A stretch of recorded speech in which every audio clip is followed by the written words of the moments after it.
this is part 21 of our 100% walkthrough for Oracle of Ages. Almost forgot the game again right there. That'd have been a great way to start the part. Yeah, exactly. But I mean, this part will actually be going to a part I don't really care for very much, Rolling Ridge. It's actually my least favorite part in the game, but actually, I guess I'll talk about what we're going to do first, Red. We go to the warp tree. We go to a warp tree that we actually forgot earlier. We exchange a cheesy mustache for a funny joke. We get some rings of praise. I believe it's 2. I think it is. Yeah. We get the funny joke. We exchange a funny joke for the touching book, and then, like I said, we'll end with Rolling Ridge, where we get some rupees and a heart piece. And I'm with you. I absolutely hate the Rolling Ridge area. It is one of the areas that really turned me off to this game.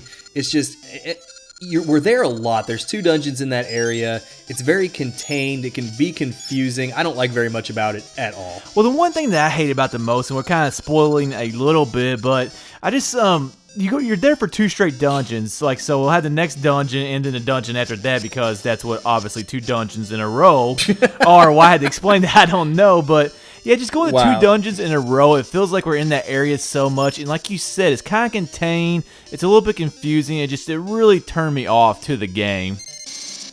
And I will say, this trading sequence that we're kind of working our way through, it does not make any sense to me. Like, I feel like the Link's Awakening and Ocarina of Time trading sequences actually made some more sense. Yeah, But in this one, we traded something for a mustache. We're trading for a joke and a book, and it's like the most nonsensical things. I think we kind of talked about that maybe in an earlier part, where it really didn't fit to the story. I felt like in a lot of the trading quests or sequences, it made sense to the story. It kind of followed a path. Whereas these, you kind of said, they're more random. They don't make that much sense at all, and they don't even make sense for the characters sometimes and why they would want that item. So I kind of agree with you, and I think we debated what we actually get from it. I believe it's a broken sword, so at least it's worth it, and you get a great item if that's actually what you get from it. Yeah, and I gotta say, I do like this one though, where the guy says he's got he knows the funniest joke in the world or whatever, but he still can't make people. But he still needs a mustache to make people laugh. So I'm like, dude, if it's that good of a joke, why do you need the mustache to make people laugh? But I don't know, man. That mustache we talked about when that last guy had it. That mustache is pretty sweet. Now, it really is. I would be telling. If I had that mustache, I would not be telling jokes. I'd be trying to go after ladies with that thing, because that's kind of like one of those classy mustaches right there that you can, you can get some women with, but I kind of agree with you. I agree. It is kind of cool, but if you have good jokes, your facial expression should not matter that much. I just wish they would tell us what the joke is. It just says you got a funny joke, but it's like, come on, tell us what it is. Be good writers and come up with an actual funny joke. Yeah, they had the text. It's Nintendo, so they can't be too inappropriate. Of course. But that's true. But there's a lot of good jokes that are appropriate. But they have the text. So just put in the text what it is, but we'll kind of see here in a little while. He'll actually do when we actually go to exchange it for the touching book. He'll kind of actually do a dance rather than a joke. So I really never understood that part at all. Neither. So getting these rings of praise like we're doing right now, or we just got done doing, I should say, can be a little bit tedious sometimes. Thankfully, we only had 2 to turn in this time, so it didn't take very long. And we've mentioned this in earlier parts, how most of the rings are generally just pretty worthless, and that was the case. Neither ring we got there is one that we're going to use at all in the game. I feel like we'll say that every single time we come back to that place. We'll be like, there's so many rings that are just worthless that you just don't need to get in this game. And, there are. We are trying to do a 100% walkthrough. I can tell you this is the thing we don't do, but even if we try to do it, the rings are kind of random on what you get. So you can really try hard and do everything that gives you a ring, but since they're random, you don't really know if you're going to be able to get every ring in the game. Now, I gotta say, I kind of have to enjoy. I like this guy because he's very depressed. He's very emo. That's why you like him? Well, it's just he's sitting here in this dark room with the lights off, complained about being depressed. I'm like, man, if you just turn on the lights, maybe your outlook on life would be a little brighter, Yeah, exactly. So, at least put forth some effort.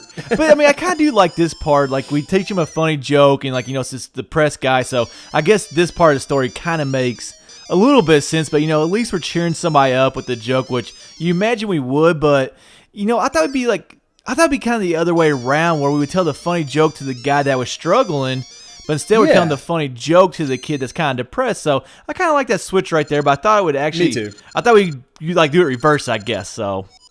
But I do like the little animation it does there when Link is telling the joke. It's very similar to what the guy did when he was teaching us the song a couple parts ago. Yep, again, it doesn't tell us what the joke is, so it doesn't make a ton of sense. But it's kind of funny seeing Link, I guess, act something out because, again, the animations in these games aren't the best in the world. Yeah, I agree with you. So to see them like try.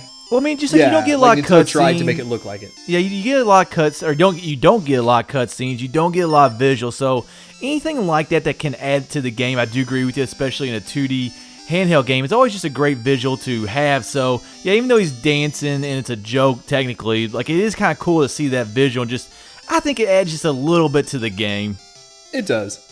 Are we finally making our way to Rolling Ridge? Yeah, I think so. That's why we both stopped right there because the dreaded moment has come now to where we enter Rolling Ridge. And I don't even know, like I said, it's the next 2 dungeons. I don't even know how many parts that is, but we're here for a while. And like we kind of said earlier, it's contained, and that's why like I didn't like it. But also, Red, you kind of mentioned it was confusing like going between the past and the present. It really was. It's just, and that becomes more and more of a trend throughout the game, especially in some of the later dungeons where we go between the past and the present within the dungeon itself. But this area is where it really starts to take off and get confusing, just because it's, we've used it a little bit throughout the game, but now it really takes off and we have to use it quite a bit. And I'm one of those guys, I don't pay 100% attention to what I'm doing. Oh, really? So I always forget I'm whether the I'm same in the way too. So I always forget whether I'm in the past or the present. I'm like, I don't know where I am or what time I am. Well, that was one thing that was very difficult in this game. Now you can kind of look at the land and tell because the past seemed to be a little more dual, which makes sense.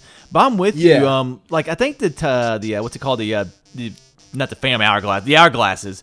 The hourglasses were a certain color for what time you were in, so that was one easy way to tell. But I was kind of with you. I always forgot like what was the past and what was the present, but kind of going back and forth between ages, what got me was just the ledges. And like, there's just so small a space, and it's just, okay, you had to move like 3 steps and then go to the past, and then move 3 steps this way and go to the present to get to where you need to go. And just doing that constantly, for me, got very old very quickly.